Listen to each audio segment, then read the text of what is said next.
अस्सलामुअलैकुम दोस्तों अज मैं तुहाडे वास्ते माशाअल्लाह बहुत ही बेहतरीन ज़रई ज़मीन लेके हाज़र होया। उम्मीद करांगा तुहानूं बड़ी पसंद आएगी। तुसीं वेख रहे हो पाक पंजाब टीवी ते मैं तुहाडा दोस्त अब्दुल वाखद। सब तो पहला जिन्हां दोस्तों ने अपना चैनल सबसक्राइब नहीं किया उन्हां अगे रिक्वेस्ट है कि अपने चैनल नूं करो सबसक्राइब ते नाल ही बैल आइकन नूं करो ओके, ताकि साडी अगली वीडियो का नोटिफिकेशन तुहाडे तक पहुँचे, तुसीं वो वीडियो वेखो सब तो पहले। दोस्तों ये अपने को 18 एकड़ ज़रई ज़मीन है। इनकी खास गल ये कि सिर्फ इक्को बंदे के नाँ ते एक ही मालक है। ज़िला बावनगर तो 30 किलोमीटर फासला मोजा जंड बड़ा मशहूर इलाका है। जंड तो सिर्फ 1 किलोमीटर फासला। मौके ते ट्यूबवैल मौजूद है, मिठा पानी है, पक्के खाले ने, गारंटी मिठा पानी है। बाकी तुहानूं सामने स्क्रीन ते कॉल नंबर नज़र आ जाएगा, तुसीं उस नंबर ते कॉल करके इस ज़मीन की मुकम्मल जो लोकेशन समझ सकते हो या इस बारे च गलबात कर सकते हो। इस तो इलावा किसी दोस्त ने गल करनी हो मेरे नाल, दोस्तों मेरा व्हाट्सएप नंबर हर मूवी की डिस्क्रिप्शन के लग्या होंदा है। दोस्तों ये जी ज़मीन हैगी 18 एकड़ ज़रई ज़मीन। इनका 5 एकड़ का फ्रंट लगता नहर का फ्रंट लगता इनू 5 एकड़ का। सादकी नहर वजदी है, सादकी नहर जड़ा कि इनू साल का नहरी पानी दे रही है। इस रकबे नू सरकारी पानी नहरी पानी पूरा साल का है।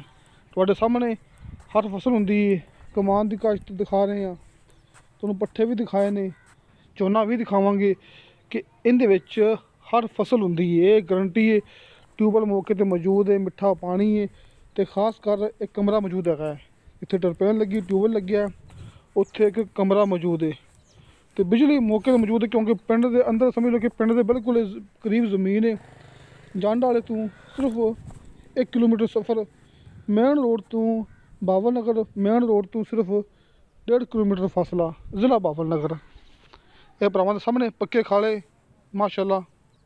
दोस्तों मैं चाहना कि मैं तुहानूं चौना कह बैठा, चौना नहीं, इहदे विच कणक गंदम मौजूद है, पट्ठे बरसम के पट्ठे मौजूद ने। उस तो बाद कमांद मौजूद है, कमांद बरसेम के पट्ठे ते अपना गंदम। दोस्तों ये 3 फसलां इस टाइम इस 18 एकड़ के अंदर मौजूद ने तुहाडे भरावां दे सामने।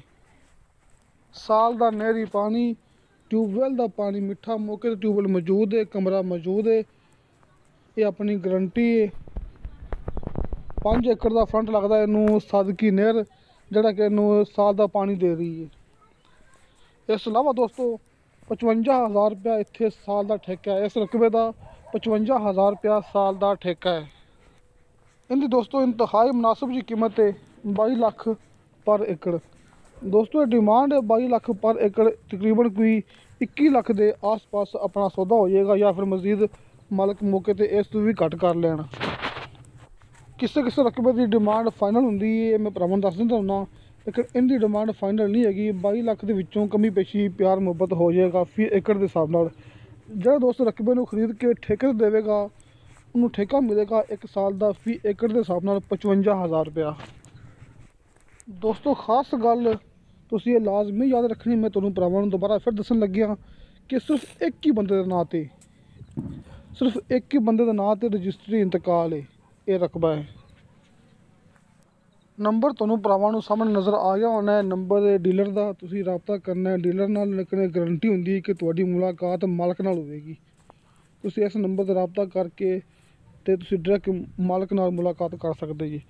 किसी मेरे दोस्त ने गल करनी होवे मेरे नाल, दोस्तों मेरा नंबर जिहड़ा कि तुहानूं भरावां नूं मैं दस्सिया सी कि हर मूवी की डिस्क्रिप्शन दे विच लग्या होंदा है। 0304 30 99 539।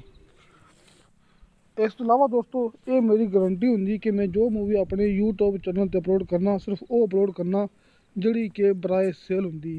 कोई मूवी भी आप अपने चैनल पर फेक नहीं अपलोड करते। कोई भरा भी चाहे मौके पर आके ज़मीन देख सकता है। कोई भी गलबात रहेगी हुए तुसीं राबता कर सकते जी सामने स्क्रीन पर नंबर देख के, या फिर मेरे व्हाट्सएप नंबर तुसीं मेरे राबता कर सकते जी। तो दोस्तों तुहानूं साडी वीडियो पसंद आवे, साडी वीडियो लाइक तो शेयर जरूर करो तो अपने बेहतरीन डॉक्यूमेंट्स लेके भेजो। इंशाल्लाह मिलांगे अगली वीडियो ते। खुदा हाफिज़।